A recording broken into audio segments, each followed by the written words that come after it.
What's up, guys? I'm eHouse. I'm in. Welcome to another episode of SpeedSim, and today we're doing a subject discussion video.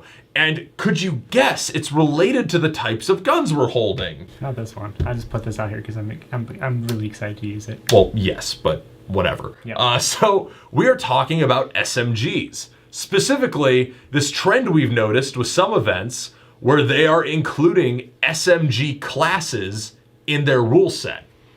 Now, if you don't know how this works, the way it works at Third Coast Airsoft and Desert Fox Airsoft Events is their normal limits are like up to 400 feet per second with rifles, semi-automatic only for riflemen. Then LMGs have their own class. I forget if they have a higher limit at both of those, but those are allowed full auto LMGs, and they have a higher FPS limit than like most other guns. I think they can go up to 450. Then you get into DMR and sniper territory, but those are all semi-auto or bolt only. Mm-hmm. But then you run into the SMG class. That's been a newer addition relatively to milsim rule sets that I've seen, where if you have a pistol caliber weapon that is capable of using fully automatic, if your gun shoots below 1 joule, so 330 feet per second with a 0.2 gram BB, you will be allowed to use it in full auto, which I think is really cool. I wish more fields would do this.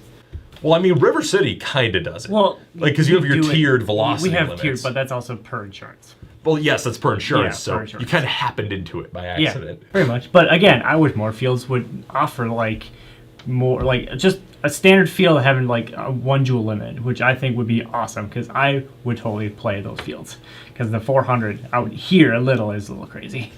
Yeah, well, at a milsim event, you obviously want to have your riflemen have a little more range and all that stuff. Right, no, I get that.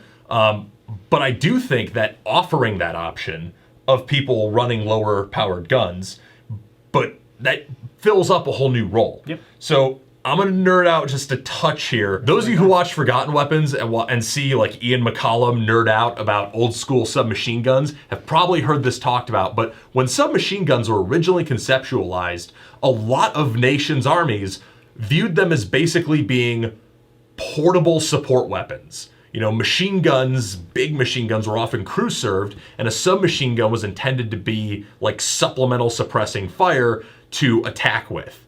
So I think that translates so perfectly to airsoft. Yep.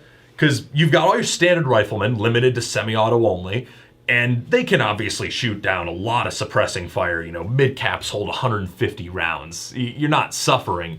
But when you have someone with a decent rate of fire with something like a Vector or an ARP or an MP5 or a CZ Scorpion MP7. Evo, MP7, yeah, anything like that, now all of a sudden they're allowed to go full auto and make that much more noise and put that many more rounds downrange more quickly, not at the same range as an LMG, but at the same time with much the same effect when you're in like a mountain or urban scenario, which I think is super neat. We haven't seen that kind of practice in action in airsoft that I really know of, where you're giving the submachine guns a real reason to exist. Right.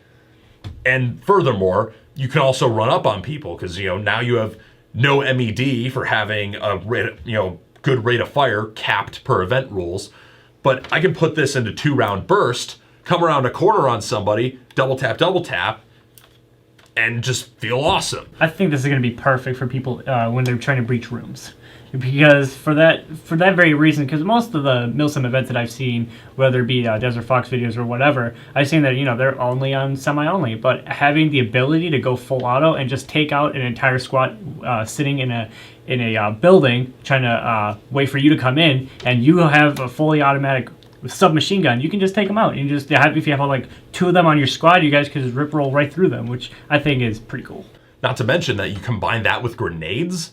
Yeah, Garrett. Yeah, so you have a couple of people with grenades, you have a couple of SMGs, you got a real force to be reckoned with in CQB. I mean, that's not to say that the other team doesn't have the same, type of class. Oh, absolutely. But, most people do have a subgun of some sort. At least I'd like to think so, at least for milsim players.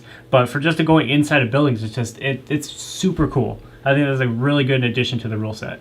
Yeah, and I think it incentivizes people to, back off on the velocity limits a little bit, specialize in a role if they want to really get close.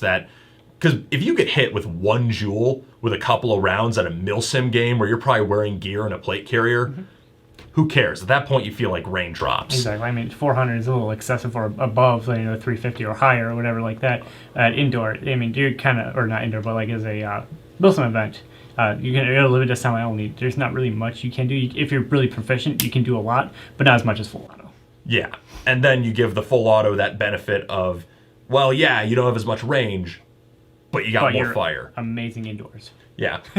And clearing up buildings. And it just gives a real reason for people to want to role play, because I know that Third Coast and Desert Fox Events both they have their own storylines that they're doing, and Desert Fox especially encourages people because they have like bright colors you're allowed to wear on each faction. They want people to get into the LARP and the cosplay elements, so you give people a reason to diversify that much more. And that just encourages even more of getting into the LARP and the cosplay and building your class loadout.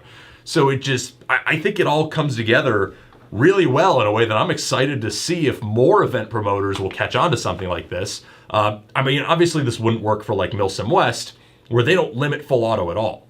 Everyone's allowed to use full auto, but in a Milsim West game, it's a 40-hour game with a bunch of dudes wearing a ton of gear. You're expected to deal with it. But then, local fields, it would depend on insurance. Some insurance policies and places don't want people using full auto indoors or up close. Totally understandable.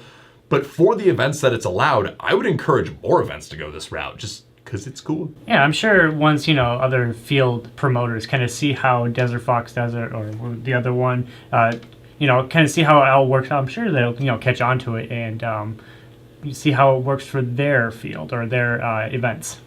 Yeah, I think it's super cool. Yeah. And obviously, you being a speed softer, I mean, come on. We'll see. You'll see? We'll see. Come on. Maybe. Last couple times. I don't know. I'm gonna drag you to an urban facility. The last couple times you didn't go to an urban facility. No, I'm gonna drag you to an urban facility, and we're gonna see how a speed softer does out there at an urban facility. See, the Desert Fox for me, it was more of like a incentive to go because I can wear whatever I want. Yes, pretty much. I can wear my face mask because at other places I couldn't, or well, most places I can't, like Muslim West. Yeah. But again, 40 hours, I'm not down. Sorry. Hey, your stuff is cool, but not for me. I like sitting. You mean people are allowed to enjoy different things than you? Yeah. That's stupid. You're not allowed to like what you like. You have to like only what I like. Hey, I'm sorry. I can't. All right. I think that's about it. Right. So, anyways, that was this episode of SpeedSim. Just kind of a brief thought on a new rule set we've seen. So, something that we wanted to comment on. Yeah, definitely. Now, if you enjoyed this video, be sure to, God, I feel so unnatural doing this. If you enjoyed this video, be sure to leave us a like rating down below. If you didn't like it, also leave us a dislike. I don't care. If you want to see more content, hit that subscribe button.